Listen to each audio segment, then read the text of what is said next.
We unpack. We unpack. We unpack. Coming to you live, Boxing Ego unpack. Yeah.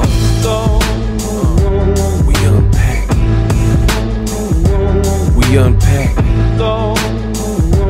We unpack. Coming to you live.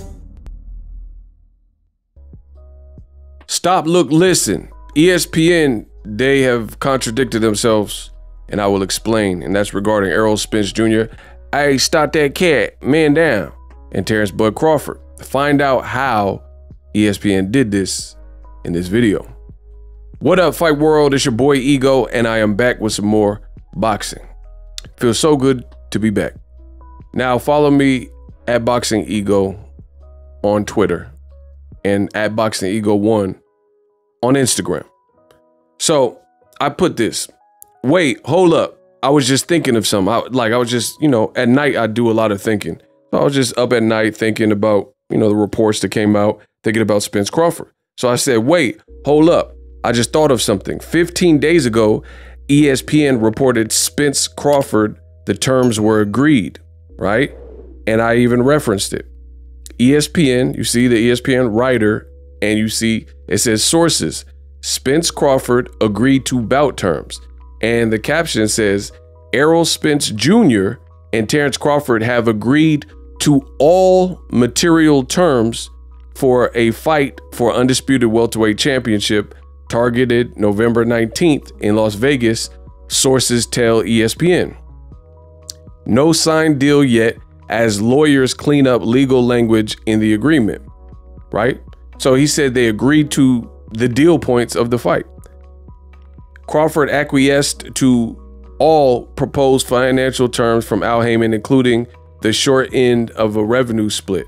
So right then and there, that already sounds insanely biased from ESPN that they keep mentioning Bud getting the short end of the stick or the revenue split. He should. He is the B-side. That's how it's always worked in boxing. But I don't want to get too sidetracked. So it says they have agreed to all material terms, right? So I finished the tweet by saying 2 weeks later, the same ESPN writer, the same ESPN guy says the fight is now in jeopardy and the fight could move off a November 19th date. So my question, herein lies the problem. How were all terms, quote, agreed to if Crawford isn't happy with the terms and an alleged inability to see the expense report or whatever they said that he was looking for in the contract? Then it wasn't agreed. Boom. This is what came out yesterday.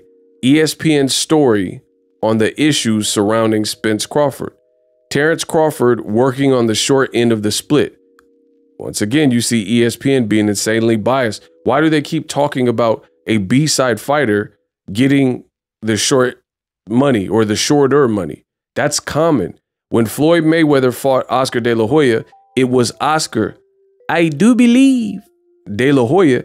He was the man. He had beat Julio Cesar Chavez Sr. 2 times. He had fought the Ike Cortez of the world. He had fought against the likes of Pernell Sweet Pea Whitaker.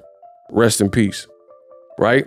So Golden Boys, Oscar De La Hoya was the Golden Boy. So Mayweather had a deal where he got like 67% De La Hoya, the lion's share of the money, and Mayweather had the remaining 33%. Right? So I don't understand why ESPN keeps notating this like this is noteworthy. I told you on my channel, the great Ego Stradamus strikes again. I told you that Errol, there's leverage-wise, Crawford has nothing to offer. You can't say, oh, I was undisputed at 140, but this fight would be for undisputed in a new division where you only have 1 belt versus Errol Spence's 3 belts. So it seems really weird how this is being framed in the article, but let's keep going. It says he got the short end of the split. He's the B-side. So it's common sense. You don't even have to write that. Isn't being guaranteed money and will earn a percentage of the net revenues in the proposed deal. However, he wants transparency related to expenses. So he's basically, it sounds like if this is true, Crawford's side is not believing or, you know, not easily trusting PBC as if they're going to do something fishy with the money. So to focus on the ESPN side of things right now, my question is this: how did ESPN say the fight was agreed to if Terence Crawford is angry, or his side is angry, and they're saying, nah, we're not going to take the fight. We're not going to take the fight at all if you don't correct these issues. That doesn't even make sense at all. I also put this. I said Errol Spence ain't saying ish this whole the negotiation. This whole process, Errol Spence nor his team have really said anything. You know, if anything, they say, yeah, I think the fight can happen, and we're optimistic, but they haven't been reporting. And I said his team ain't calling anyone who disagrees with Bud a fanboy, LOL. So if you see it another way, you're just a fanboy. That was Team Crawford. There was a comment made from Crawford's sister, and you see it says, you know, they're creating roadblocks. I'll make a separate video about this, but they're creating roadblocks and they don't want Errol to get knocked out, basically blaming PBC and Errol Spence. And then the final sentence says anyone who disagrees are Spence fanboys. So no one can have a different opinion. If you disagree and see it a different way, then that means you're Errol Spence fanboy, whatever. You know what I mean? But I also said, so basically terms are quote unquote agreed, but I'm unhappy with the terms and I need transparency to see the event expenses or else I'm not signing. So my thing is this: if you went to a car dealership, you test drove the car, it was in the color you wanted, and then the guy who's showing you, the salesman who's showing you the car, he said, hey, this is the price, do we have a deal? And you say yes, and then you start going into the office so they could process the paperwork for the sale of the vehicle. And you said, but wait, I'm not okay with the price. Okay, so if he says, do we have a deal? And you say yes, and then you start going to the back to process the paper, and then there's an objection, then that means you didn't agree to the deal. So either way, there's something faulty with how ESPN reported 2 weeks ago that the fight was agreed per their source, and it was agreed for November 19th, to 2 weeks later saying the fight is in jeopardy, may move off the November 19th date, and come to find out it is not agreed. Because if it was agreed, then why don't they both sign and then we get the fight? That doesn't even make sense.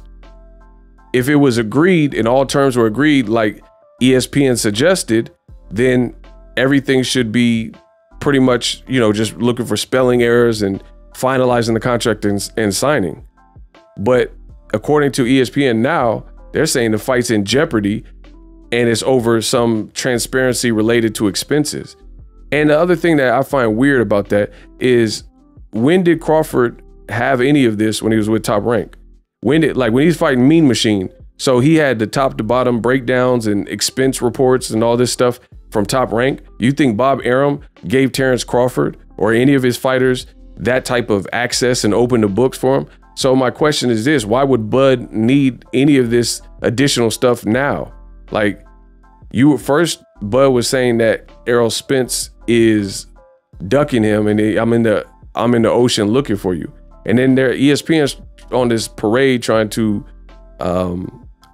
make PBC or Errol Spence look like they're ducking Crawford and this, that. I mean, the whole situation sounds fishy to me. But again, ESPN was the company that reported that the deal was already done. That's what they said. They said the deal was done and they agreed to all of the material things.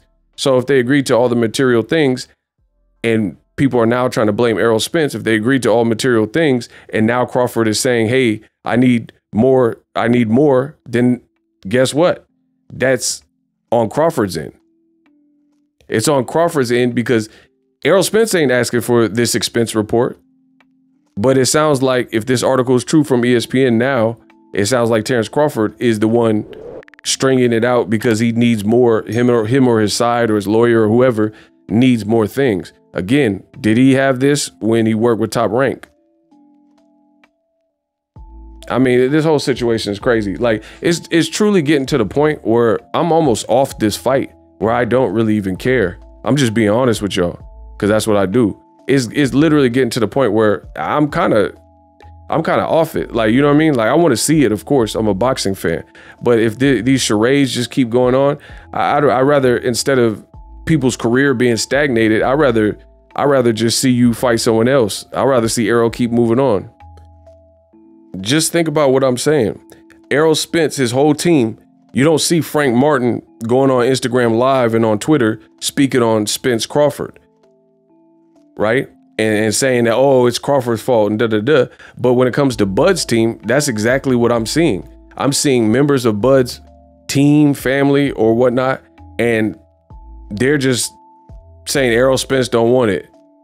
PBC don't want it. They're trying to create roadblocks. They don't want it. You know, Bernie, he has a YouTube channel, and he's going on YouTube saying Bud said this and Bud said that. You know, Bud hasn't himself done anything that I've seen where he really went into depth on what's up. But at the same time, you got members of your team that is doing this. How come Errol Spence, you don't see Sam Watson, you don't hear Al Heyman doing interviews, you don't hear Errol Spence, Derek James, Frank Martin doing Steven Espinoza of Showtime. You see none of them doing any interviews or releasing any kind of tweets other than, hey, we're trying to work on the fight, period.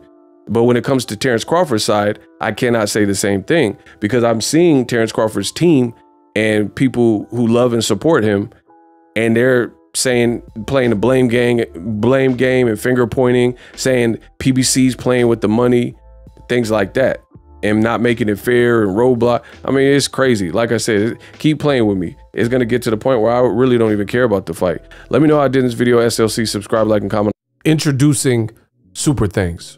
Right here on the official Boxing Ego YouTube. Super Thanks allows you, the viewers, to show a little bit of extra gratitude, which enables me as a full-time content creator to push out the content you need in the world of boxing. Underneath all the videos, you will see a heart with the $sign in it. You can enter any amount that you find suitable as a Super Thanks. A brand new interactive and colorful way to get your comments highlighted and noticed by not only myself, but other people on the YouTube platform. Super Thanks, a unique and cool way to show and applaud us full-time content creators. Hopefully you guys enjoy the content. Super Thanks. The future is now. The Hibernation 5s by Kenichi Bear. Hybrid gaming and lifestyle headphones. Out of the box, you can connect to any console or PC. Bluetooth ready with a low latency USB adapter, color RGB, and extreme bass mode. The Hibernation 5s adjust to you. Whether you need a gaming, travel, gym, or lifestyle headphones, the Hibernations got you covered. The new Hibernation 5s, link in the description. Customize the way you hear the world. Welcome to the nation. Are you tired of your YouTube videos not getting any views? Well, consider TubeBuddy. I've used TubeBuddy for years to scale up my YouTube channel. Now we're sitting over 200,000 subscribers. TubeBuddy is a browser extension that offers a ton of built-in productivity and time-saving services to take your channel to the next level. Use my link in the description to get started with TubeBuddy and level up your channel faster. We working.